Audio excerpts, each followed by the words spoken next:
हरिओम। आज का हमारा विषय है मेघनाद की इंद्र पर विजय।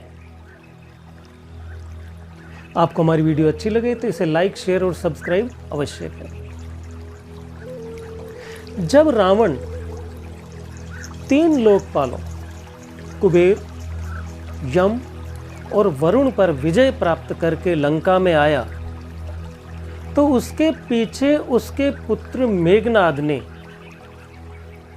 कठोर तपस्या करके अनेकों यज्ञ किए। उन यज्ञों में अग्निष्टोम, अश्वमेध, बहुस्वर्णक, राजसूय, गोमेध, वैष्णव और अश्वमेध पशुपति यज्ञ, जिसे महेश्वर यज्ञ भी कहा जाता है, ये 7 यज्ञ किए। और 7वां महेश्वर यज्ञ करके मेघनाद ने शंकर जी से एक भव्य और आकाशचारी रथ प्राप्त किया।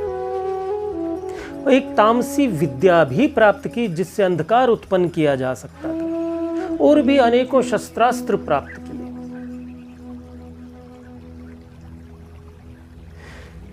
यह देख करके रावण ने उससे कहा, ततो अब्रवीत दशग्रीवः न शोभनम इदं कृतम पूजिता शत्रवः यस्मात् द्रव्यैर इंद्र पुरोगमा। कि आपने यज्ञ करके उचित नहीं किया, क्योंकि इससे मेरे शत्रुओं इंद्र आदि की पूजा हुई है। लेकिन फिर भी उसने कहा कि चलो जो किया वो ठीक किया। यह कह करके उसने अपने पुत्र को गले लगा लिया और सुखपूर्वक अपनी लंका में निवास करने लगे। लेकिन रावण के मन में चौथे लोकपाल इंद्र पर विजय प्राप्त करने की कसक थी। उसे पूरा करने के लिए इस बार रावण ने अपने पुत्र मेघनाद सहित बड़ी भारी सेना लेकर के और अपने नाना सुमाली और उनके भाई माल्यवान के साथ इंद्र पर आक्रमण करने के लिए चल पड़े।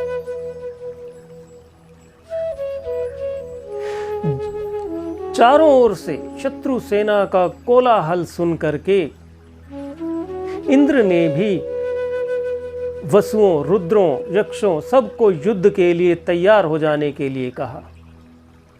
लेकिन रावण की शक्ति और उसे प्राप्त वरदान से भयभीत होकर के इंद्र ने विष्णु जी के पास जाकर के कहा, विष्णु कथम करिष्यामि रावणम राक्षसम प्रति अहो अति बलवद रक्षो युद्धार्थम अभिवर्तते। कहने लगा कि हे विष्णु, वह अति बलवान और वर प्राप्त राक्षस युद्ध के लिए मेरी ओर बढ़ रहा है, मुझे क्या करना चाहिए? आप मेरी सहायता करें।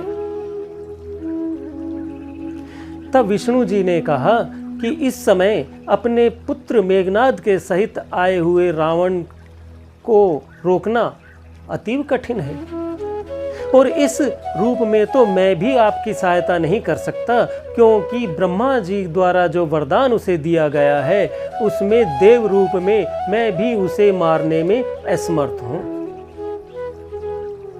लेकिन उचित समय आने पर मैं ही इसकी मृत्यु का कारण बनूंगा। लेकिन अभी तुम निर्भय होकर के देव सेना को ले जा करके उसके साथ युद्ध करो। तब इंद्र के प्रोत्साहित करने पर देव सेना भी युद्ध के लिए आगे बढ़ी। तब देवों और राक्षसों में भयानक युद्ध हुआ। लेकिन राक्षसी सेना के समक्ष देवता संगठित नहीं रह सके। रावण के नाना सुमाली ने देवताओं को मार भगाया। तब देवताओं की ओर से युद्ध में 8वें वसु सावित्र आए। सावित्र का युद्ध सुमाली से हुआ। उस युद्ध में सावित्र ने सुमाली को मार गिराया। जब सुमाली मारा गया तो राक्षसी सेना में हलचल हो गई। राक्षसी सेना को संगठित करने के लिए और फिर युद्ध करने के लिए मेघनाद युद्ध में आया और मेघनाद का युद्ध इंद्रपुत्र जयंत से हुआ। जयंत से युद्ध करते हुए मेघनाद ने तामसी माया का प्रयोग किया और उस तामसी माया का प्रयोग करके मेघनाद ने इंद्र के पुत्र जयंत को घायल कर दिया। जब जयंत बहुत अधिक घायल हो गया तो जयंत के नाना पुलोम उसे युद्ध भूमि से दूर निकाल करके ले गए। जब युद्ध भूमि से जयंत को दूर ले गए तो देवसेना भागने लगी। तब देवताओं का उत्साह बढ़ाने के लिए इंद्र स्वयं युद्ध में आए। जब इंद्र युद्ध में आए तो रावण ने मेघनाद को रोक दिया और स्वयं युद्ध भूमि में आए। अब रावण और इंद्र का युद्ध होने लगा, लेकिन इंद्र यह जानता था कि रावण पर विजय पाना असंभव है, क्योंकि उसे वरदान ही ऐसे प्राप्त है। इसलिए इंद्र ने देवताओं से कहा कि मैं इसे युद्ध में व्यस्त करता हूं और तुम चारों ओर से इसे घेर करके रावण को बंदी बना लो। इस प्रकार इंद्र रावण से युद्ध करने लगा और देवताओं ने सब ओर से एकत्रित होकर के रावण को घेर लिया। इस प्रकार रावण को देवताओं के चंगुल में फंसा देख करके राक्षसी सेना में कोलाहल हो गया। जब राक्षसी सेना विचलित हुई तो मेघनाद पुनः युद्ध में आया और आते ही वो इंद्र पर टूट पड़ा और उसने अपनी फिर उसी माया तामसी माया का प्रयोग किया।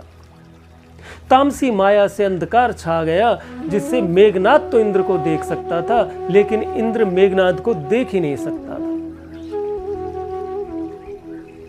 जब मेघनाद ने यह देख लिया कि इंद्र युद्ध करते हुए बहुत थक गया है, तो उसने अपनी माया से इंद्र को बांध लिया और बांध करके अपने पक्ष की सेना की ओर ले आया।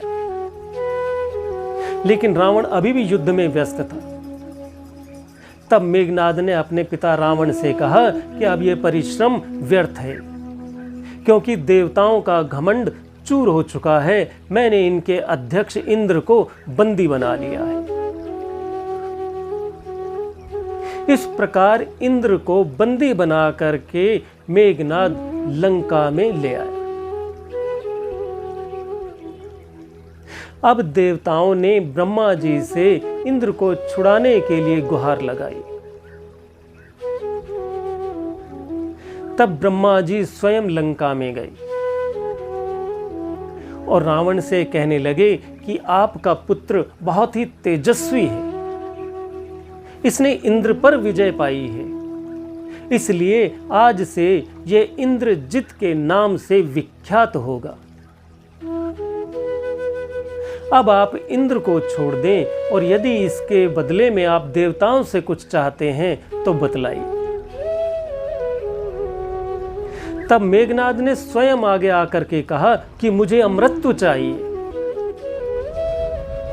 लेकिन ब्रह्मा जी ने कहा कि इस पृथ्वी पर अमर कोई नहीं हो सकता, यह असंभव है। तुम इसके अतिरिक्त कुछ कहो तो वो तुम्हें मिल सकता है। तब मेघनाद ने ब्रह्मा जी के समक्ष ये शर्त रखी कि जब भी मैं युद्ध भूमि में जाने से पहले द्रव्य आदि से अग्नि को होम करूं, तो अग्नि से एक घोड़ों सहित तैयार रथ मुझे प्राप्त हो, जिस पर बैठ करके मैं कभी भी पराजित न हो सकूं। ब्रह्मा जी ने तथास्तु कहा तो मेघनाद ने इंद्र को मुक्त कर दिया। इस समय इंद्र का देवोचित तेज नष्ट हो चुका था, उसे आत्मग्लानि भी थी। उसने ब्रह्मा जी से प्रार्थना करते हुए पूछा कि ऐसा कैसे हुआ कि मैं शत्रु की कैद में पड़ गया। तब ब्रह्मा जी उससे कहने लगे,